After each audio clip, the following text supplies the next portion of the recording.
पहले तो आप मुबारकबाद के हकदार हैं, इतने अच्छे मौजू पे आपने रोशनी डाली है। हम मिशन हैप्पीनेस और मिशन कॉन्शियसनेस से ताल्लुक़ रखते हैं। एक क्वेश्चन मन में सर ये आ रहा है कि जैसे हम लोग हिंदू हैं तो ये कहते हैं गुरु गोविंद दो खड़े काके लागो पाए, बलिहारी गुरु आपने जिन गोविंदियों मिलाए। मोहम्मद साहब, हज़रत मोहम्मद साहब को हम लोग हिंदू हैं लेकिन हमारी फैमिली में कई मुस्लिम भाई बहन भी हैं, तो हम कम से कम 70-80 बार उनका ध्यान करते हैं। तो ये बताइए कि अल्लाह को, ईश्वर को पाने के लिए हमें गुरु का तसव्वुर जिसे कहते हैं ध्यान करना, वो कितना मुफीद होता है और कितनी आसानी से हम ईश्वर को महसूस कर सकते हैं? कि क्या ईश्वर को पाना डायरेक्ट हमारे लिए आसान है? थ्रू हमारे पैगंबर या थ्रू हमारे गुरु ज़्यादा आसान नहीं हो जाएगा? सर दिस इज कि आप हिंदू हैं और आपकी फैमिली में कुछ मुस्लिम भी हैं। मैं पता नहीं मेरे पहले लेक्चर में आप थे या नहीं थे, और पहले में मैंने ये कहा था या नहीं कहा था मुझे ये भी याद नहीं है, लेकिन हिंदू तो मैं भी हूँ। हिंदुस्तान के रहने वाला हिंदू है। किसी आस्था से इस शब्द को जुड़ना ही नहीं चाहिए, इसलिए मैं हमेशा सनातन धर्मी शब्द यूज़ करता रहा। और सनातन धर्मी ये शब्द के प्रयोग करने के बाद फिर मैं ये कह रहा हूँ सनातन धर्मी भी मैं हूँ। जब बात सनातन धर्मी किसे कहेंगे? वेदों में आस्था रखने वाले को सनातन धर्मी कहना चाहिए, तो फिर मैं रखता हूँ आस्था। मैं ज़्यादा इस बात का हकदार हूँ कि मैं अपने आप को सनातन धर्मी करूँ उनके मुकाबले में जिनके घर पर मेरे सिरे से है ही नहीं। तो खैर ये तो एक अलग बात थी। और ये दूसरी, आपने एक दूसरा प्रश्न किया था कि सवाल इन शॉर्ट ये था, इसलिए मैं सवाल दोहरा रहा हूँ कि अगर यही था तो आप उसे हाँ कह दीजिएगा, कुछ समझने में तो गलती नहीं हुई।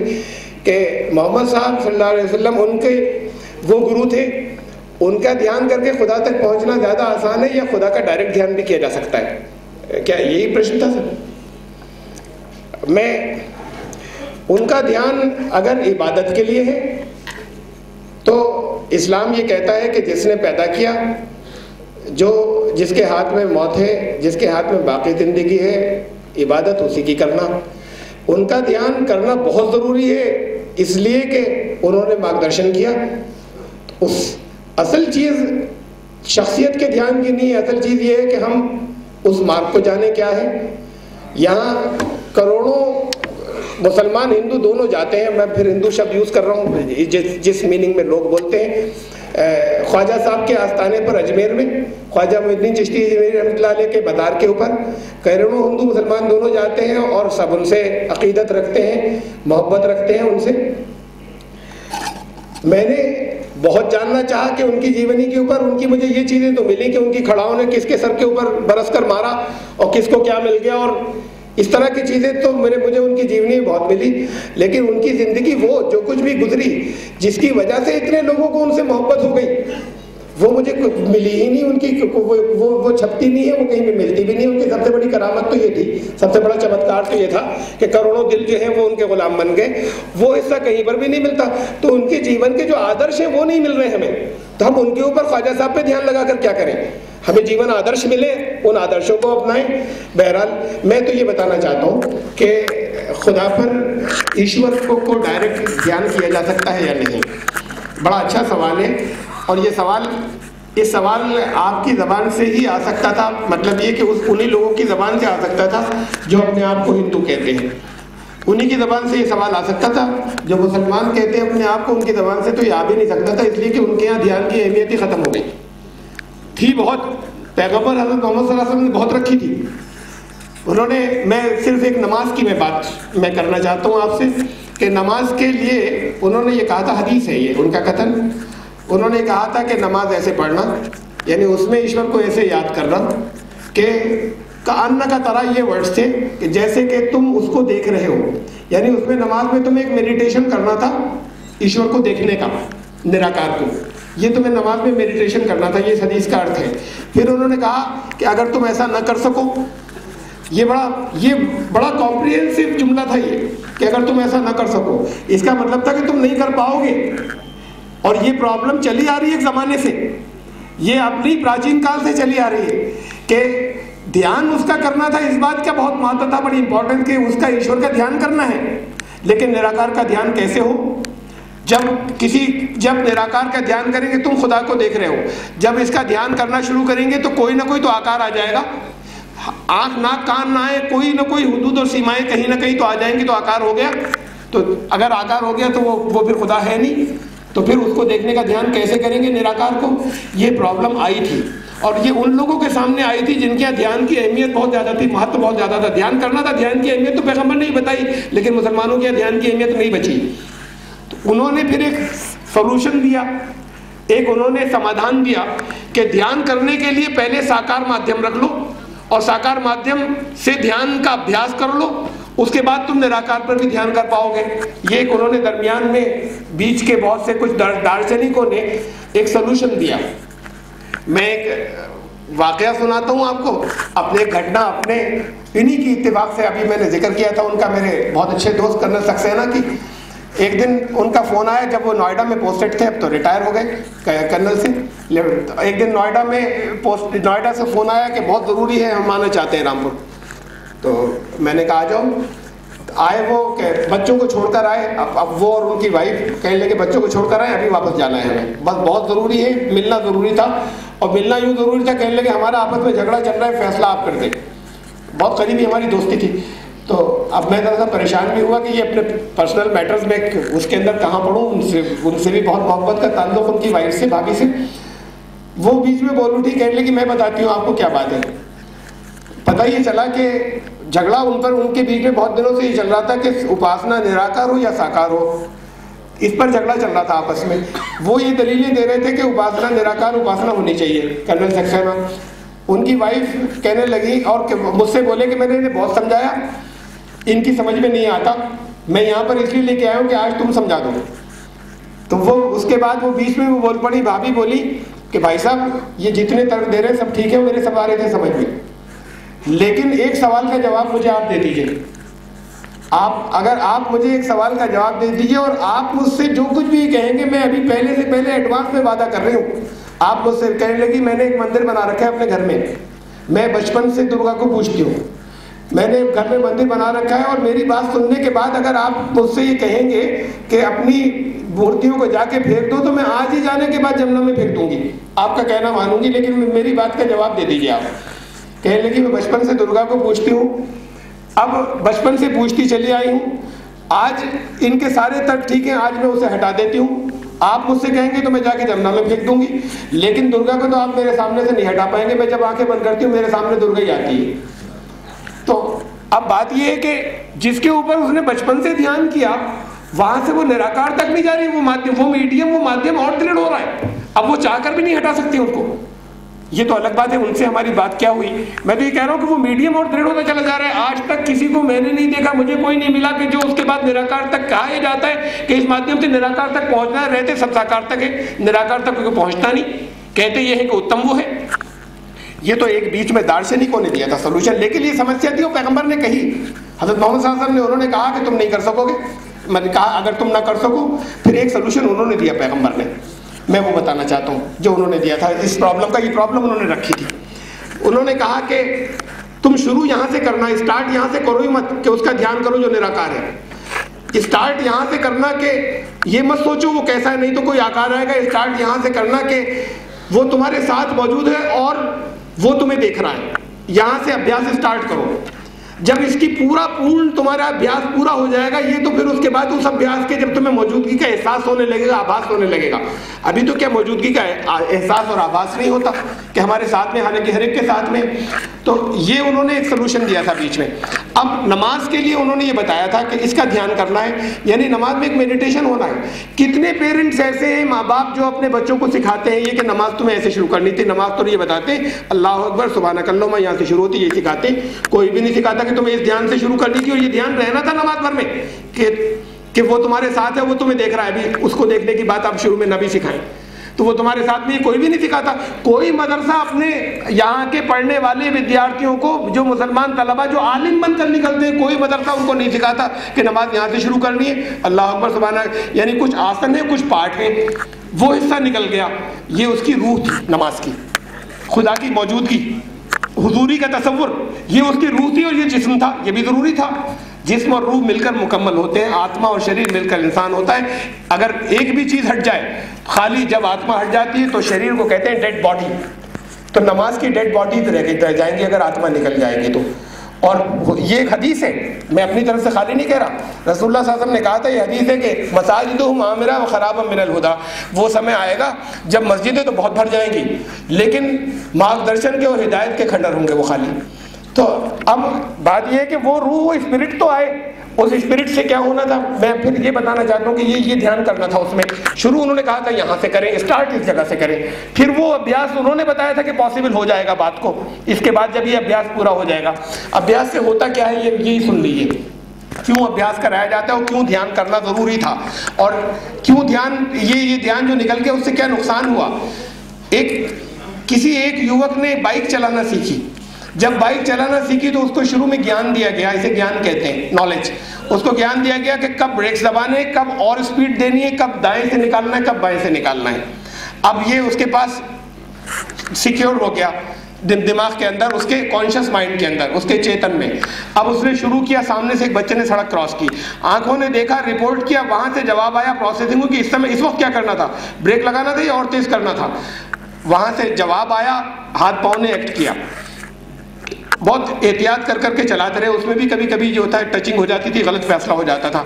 थोड़े दिनों में मशक हो गई, अभ्यास हो गया, प्रैक्टिस हो गई, अब एक्सपर्ट हो गए थोड़े से दिनों में।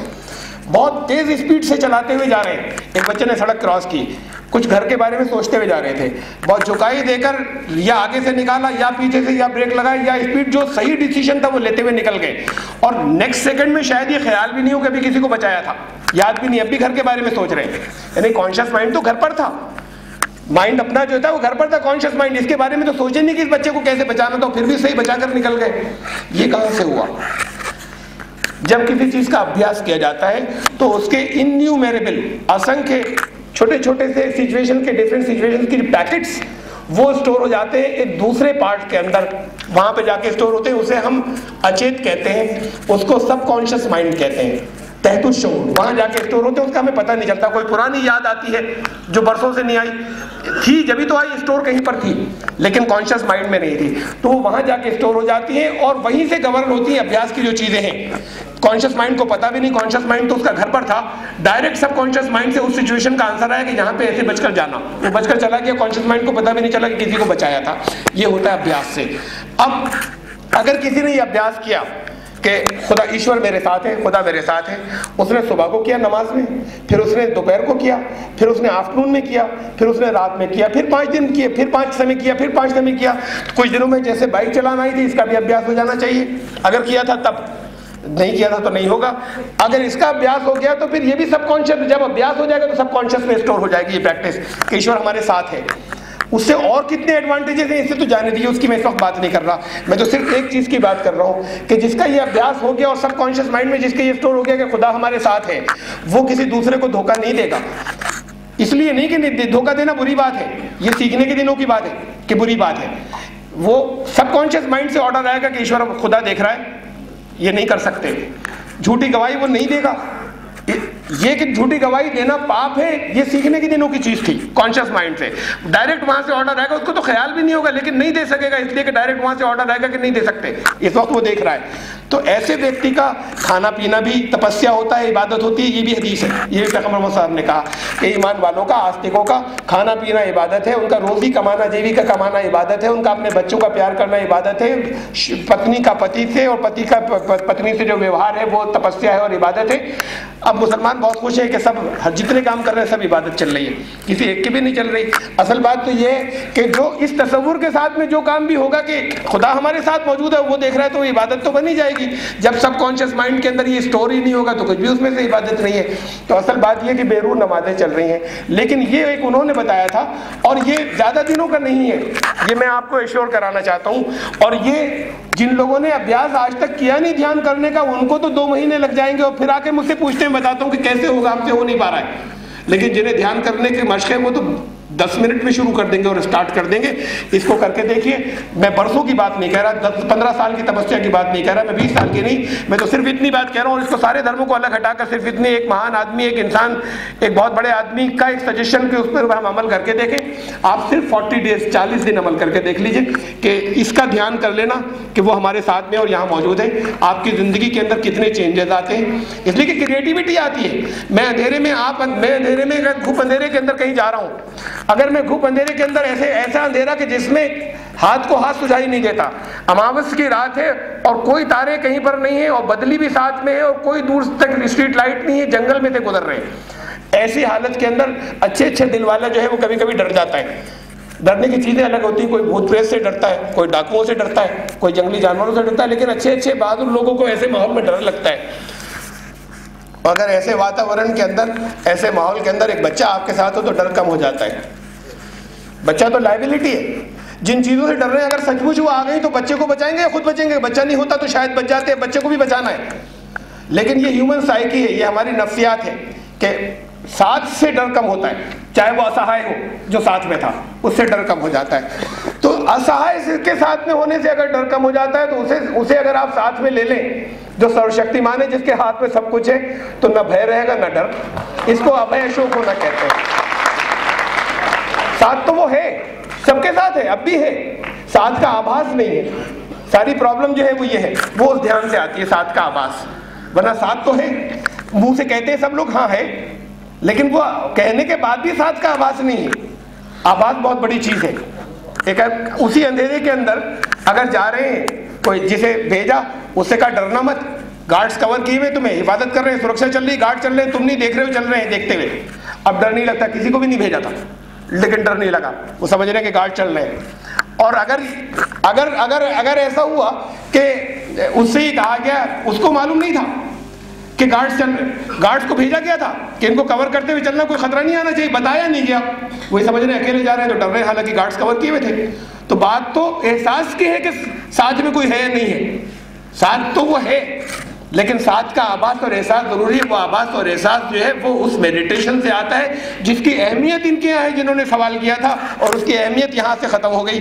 और अगर आप उस तरीके को अपना लें, यहाँ से तो ख़त्म हो गई, आप उस तरीके को 40 दिन अपना कर देख लीजिए। मैं तो आपसे नहीं कहता आप नमाज पढ़ें, आप अगर अलग बैठ के मेडिटेशन कीजिए। वैसे तो नमाज भी नमा प्लस अजन्मे को नमन है, लेकिन आप अलग से बैठ कर खाली इसका ध्यान करें कि वो मेरे साथ में है, इसका कर लीजिए। तो कितनी वो उसके साथ में होने से कितनी क्रिएटिविटी बढ़ेगी, कितना सेल्फ कॉन्फिडेंस बढ़ेगा कि वो है साथ में जिसके हाथ में सब कुछ है, मुझे परेशान होने की जरूरत क्या है। उससे बहुत से काम जो है वो बनने शुरू हो जाएंगे, जिंदगी बदल जाएगी खाली इतने से उससे। तो आप उसको कर कर देख लें, फिर ये देखिए उसके बाद कि आप ध्यान कर सकते हैं और डायरेक्ट संपर्क कर सकते हैं नहीं कर सकते हैं। उनका एहसान हमेशा माने जिन्होंने ये ज्ञान दिया, वो गुरु की बात है, गुरु ने बताया, उनका एहसान मानेंगे, उनकी पूजा नहीं करेंगे, इतनी सी बात थी। ये तो पार्ट ये बहुत अच्छा हो गया। जो रूहानी ताकतें हैं, जैसे श्री कृष्ण जी के माइंड में आया तो बुद्ध गीता का उपदेश दिया, मोहम्मद साहब के ऊपर उतरे वो, तो उनकी जो ऑरा है, उनकी जो स्पिरिचुअल पावर है, वो भी तो ऊपर कहाँ से होती है। जो हमें ना क्रिएटिविटी आती है, तो हमारी एक क्रिएटिविटी में एक उनकी ऊपर जो विनायकें होती हैं, तो वो पावर भी होती है ना। हाँ, तो मैंने उसे शुरू में कहा था, उनका ध्यान तो बहुत ज़रूरी है, उनके ध्यान को तो मैं बिल्कुल मना नहीं कर रहा। हम तो इस्लाम ने जिस चीज़ को कहा है वो खाली उनकी उपासना पूजा को मना किया। उनका ध्यान अगर नहीं रखा तो मांगे नहीं मिलेगा। उनका ध्यान तो आवश्यक है। हाँ, वो भी मेडिटेशन के ध्यान के अंदर भी ध्यान करें, लेकिन एक ध्यान होता है उपासना और पूजा की न्याय से, उसके बारे में इस्लाम का ऑर्डर ये है कि वो सिर्फ मेरी होगी। ईश्वर ने कहा वो किसी इंसान की नहीं होगी, वो इंसान थे। हाँ, उनका ध्यान जो है वो करें, उनके माध्यम से भी ध्यान कर सकते हैं। उस ध्यान की अपनी जगह पे इंपॉर्टेंस है, उसको भी मैं नहीं कह रहा, लेकिन बात यह कि उनकी पूजा उपासना नहीं है।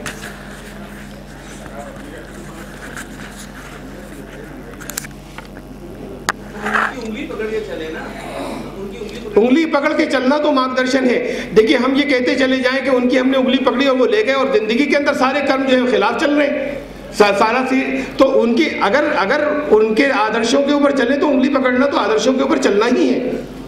अगर आदर्शों को नहीं अपनाया, आदर्श को तो सब भूल गए। मैंने जैसे कहा ना कि ख्वाजा साहब की हमें जीवनी में वो चीज़ें नहीं मिलती कि क्या आदर्श थे जिसकी वजह से लोगों के दिलों में उनकी इज्जत हो गई। वो चीज़ तो कहीं पर मिल नहीं रही। और बाकी उनकी बहुत सी चमत्कार के नाम पे बहुत सी पुस्तकें जो है वो लिखी हुई हैं। तो ये आदर्श तो गायब हो गए और सिर्फ एक शख्सियत रह गई। हमें शख्सियत तो मार्गदर्शन के लिए थी ना।